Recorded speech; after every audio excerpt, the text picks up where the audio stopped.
Shalom, దేవుని సమాధానం మనకు కలుగును గాక. అలాగే ఈరోజు వాక్యాన్ని ధ్యానిద్దాం. 1 కొరింథీయులకు 10వ అధ్యాయము 12వ వచనము. తాను నిలుచున్నానని తలంచుకొనువాడు పడకుండునట్లు జాగ్రత్తగా చూచుకొనవలెనో.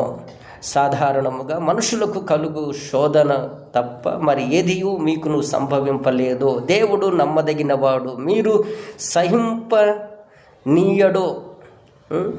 సహింపగలిగినంత కంటే ఎక్కువగా ఆయన మిమ్మలను శోధింపబడనీయడు. అంతేకాదు, సహింపగలుగుటకు ఆయన శోధనతో కూడిన తప్పించుకొను మార్గము కలుగజేయును.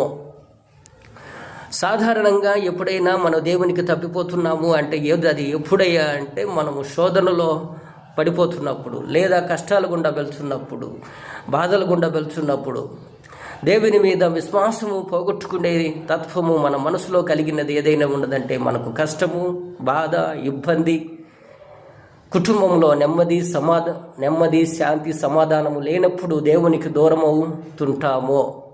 దేవుడు అంటున్నాడు, మీరు నిలుచున్నారా? నిలబడగలిగినంత దేవుడు శక్తిని మీకు ఇస్తున్నాడా? అయితే పడిపోకుండా ఉండుటకు మీరు జాగ్రత్తగా చూసుకోండి.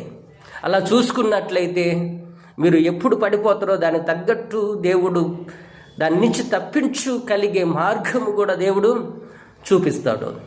ఆయన అంటున్నాడు, మనుషులకు కలిగినంత శోధన కంటే ఎక్కువ శోధన మీకు కలుగనీయడు.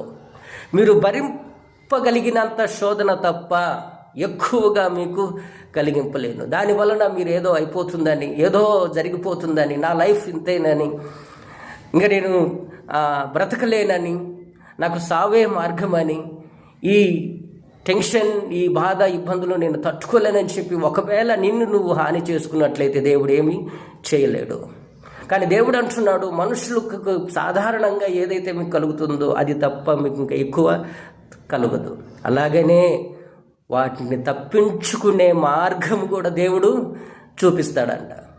కాబట్టి వచ్చిన ప్రతి సమస్యకు ఎలా మనము ఆ ఇబ్బందుల నుంచి కావచ్చు, కష్టాల నుంచి కావచ్చు, ఏదైనా కావచ్చు, మన టెన్షన్లో ఉన్నది ఏదైనా కావచ్చు, మన కుటుంబం విషయంలో కావచ్చు, ఉద్యోగం విషయంలో కావచ్చు, పనిచేసే కాడ కావచ్చు, ఎక్కడైనా కావచ్చు, నీకు కలిగిన ప్రతి సమస్యకు పరిష్కారము దేవుడు ఉంచే ఉంటాడు. కాబట్టి ప్రతి ఒక్కరు కూడా, ఏ ఒక్కరు కూడా టెన్షన్ పడకుండా జాగ్రత్తగా దేవుని వాక్యంతో మనం ప్రతి సమస్యకు పరిష్కారం చూసుకొని నిలబడదాం.